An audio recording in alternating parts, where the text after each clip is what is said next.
Dans un pays touché par les fléaux du chômage et de précarité liés au manque de moyens, une action d'entrepreneuriat s'avère non seulement nécessaire, mais d'autant plus urgente dans ce sens que l'entrepreneur crée la richesse et l'emploi. D'une part, l'entrepreneuriat devait être une affaire de tout le monde parce qu'il détermine pour une large le rôle et la place des individus dans un pays. D'autre part, la jeunesse devrait en faire son affaire, c'est-à-dire cultiver cet esprit afin d'impacter positivement les classes restantes.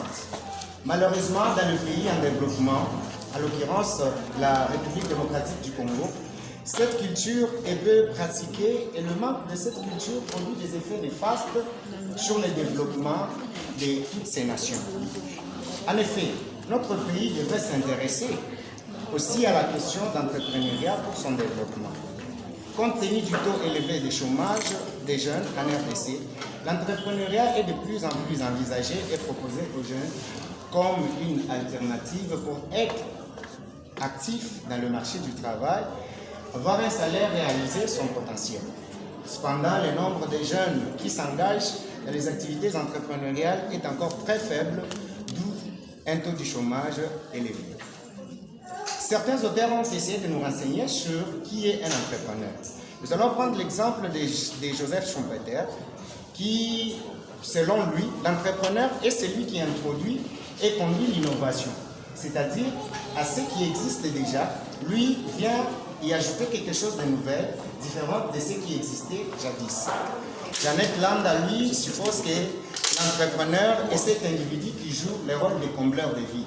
C'est-à-dire, il identifie un vide qui se trouve au sein de la population, un besoin qui s'est fait sentir au sein de la population pour répondre à ces besoins.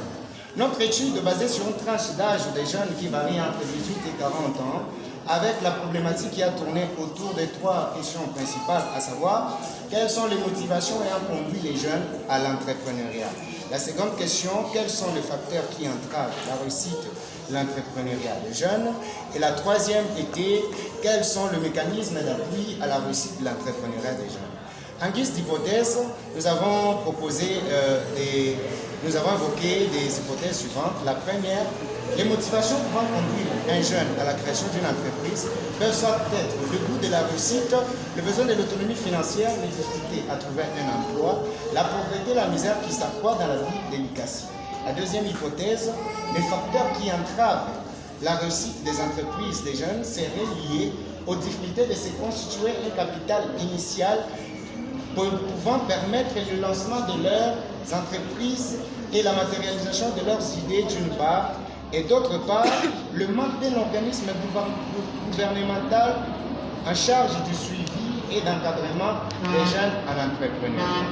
Enfin, la troisième hypothèse, afin de permettre la jeunesse de l'ICACI à réussir dans l'entrepreneuriat, l'implication de l'autorité locale est nécessaire et capitale, ainsi que le financement des jeunes entreprises par le ministère des classes moyennes, petites et moyennes entreprises et artisanat est d'une grande importance dans la mesure où ces créations seront une réponse à la question du chômage pour l'amélioration du social de la population.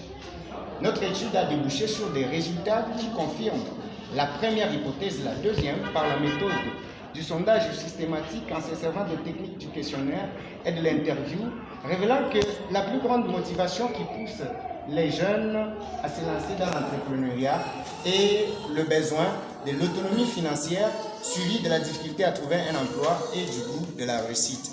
Aussi, la même étude a démontré qu'en dehors des raisons évoquées dans nos hypothèses sur les facteurs qui seraient à la base de l'échec des entreprises des jeunes, s'ajoute la pression fiscale, le manque de maîtrise dans la gestion des revenus mensuels face aux dépenses.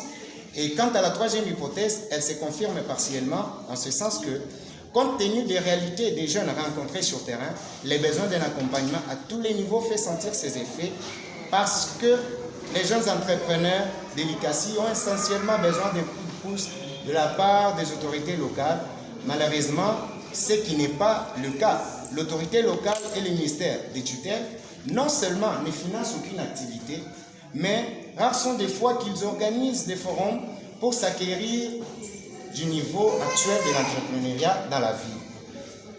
Monsieur le Président, chers membres du jury, outre l'introduction, la conclusion, Notre travail est subdivisé en 3 chapitres. Le premier porte sur les cadres conceptuels et théoriques. Le second chapitre porte sur la présentation du champ d'investigation.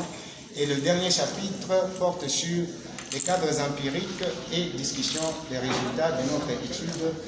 J'ai dit et je vous remercie.